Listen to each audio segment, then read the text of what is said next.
बात तब की है जब मेरी पहली डिलीवरी के 1 महीने बाद ही मैं अपने मायके गई थी।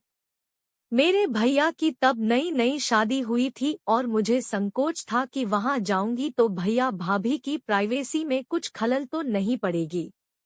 वहां जाकर मुझे पता चला मेरी भाभी तो बहुत स्वीट है।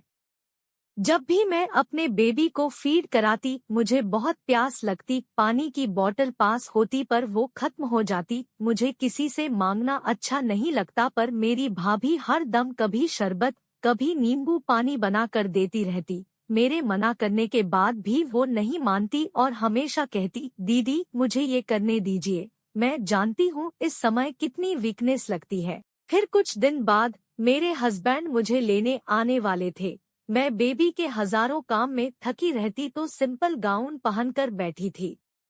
मेरी भाभी मेरे पास आई, दीदी आज जीजाजी आ रहे हैं, चलिए आपको तैयार कर दूं। अरे नहीं, आई एम ओके। मैंने टालना चाहा पर मेरी भाभी कहाँ सुनने वाली थी। उन्होंने मुझे बहुत अच्छे से तैयार किया, साड़ी पहनाई, मेकअप किया। आईने में खुद को देखकर मुझे ही विश्वास नहीं हो रहा था ये मैं हूँ। हस्बैंड भी बहुत खुश थे।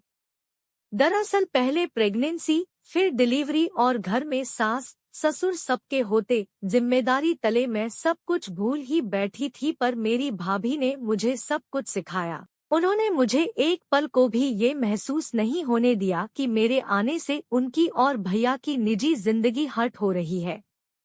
जब मैंने उनसे ये कहा तो वो बोली, दीदी पहले ये घर आपका है, आपके भैया मेरे पति बाद में बने हैं, पहले आपके भाई थे और हमेशा रहेंगे। और ये मुझे उन्होंने ही कहा है कि मेरी बहन को ये घर कभी पराया नहीं लगना चाहिए। मैं भाव विह्वल होकर भाभी से लिपट गई। वाकई में यही सीख मुझे मेरी माँ ने दी थी जो मैं अपने ससुराल में अपनी 4 नंदों के साथ निभाती चली आ रही हूँ। वो सब मुझसे काफी बड़ी है पर उनसे मैंने बहुत कुछ सीखा है, खाना बनाने में, रिश्तों को निभाने में और अन्य बातें। हम सब सिर्फ रक्षा बंधन भाई दूज पर ही नहीं हर फंक्शन में सगी बहनों की तरह रहते हैं। ताली कभी एक हाथ से नहीं बजती। इसी तरह हैप्पी रिलेशनशिप के लिए दोनों पक्षों को ही समझदार होना जरूरी है। मैं भाग्यशाली हूँ कि मुझे भाभी भी अच्छी मिली और नंदे भी।